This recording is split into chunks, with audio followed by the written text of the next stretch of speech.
नमस्कार, one India Hindi में आपका स्वागत है।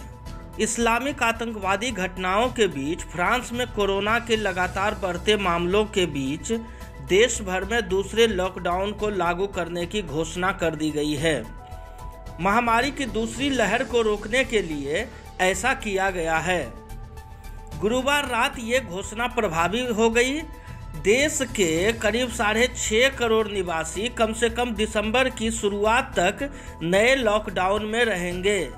इस घोषणा के प्रभावी होने से पहले ही गुरुवार शाम को पेरिस की सड़कों पर आसपास के इलाकों में भयंकर ट्रैफिक जाम की स्थिति उत्पन्न हो गई। न्यूज एजेंसी एपी के मुताबिक यदि पेरिस के भीतर और आसपास के इलाकों में लगे जाम को किलोमीटर के लिहाज से नापे तो तकरीबन 700 किलोमीटर लंबा ट्रैफिक जाम लग गया। इसका सबसे बड़ा कारण ये रहा कि ये नया लॉकडाउन तकरीबन 1 महीने के लिए प्रभावी है।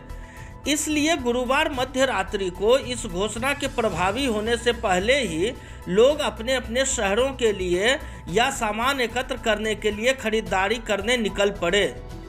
दूसरा बड़ा कारण ये भी रहा कि इस वीकेंड सेंट्स डे भी पड़ रहा है, इसलिए भी लोग अन्य शहरों, घरों, ग्रामीण इलाकों में अपने अपने घरों की ओर जाने के लिए निकल पड़े। इसलिए ये स्थिति उत्पन्न हुई ऐसा माना जा रहा है।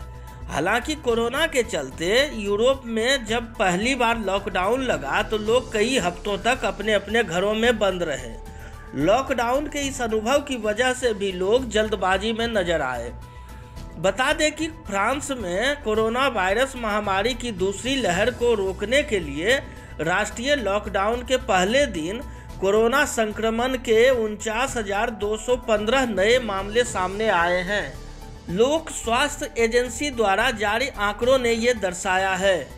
शुक्रवार को जारी आंकड़ों ने बताया है कि महामारी फैलने के बाद कुल मामलों की संख्या 13,31,984 तक पहुंच गई है।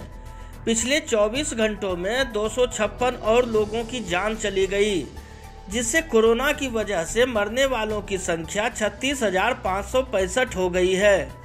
कोरोना के करीब 22,153 लोग वर्तमान में अस्पताल में भर्ती हैं, जिसमें 3,368 इंटेंसिव केयर में हैं। इस खबर में फिलहाल इतना ही। तमाम अपडेट्स के लिए बने रहिए वन इंडिया के साथ।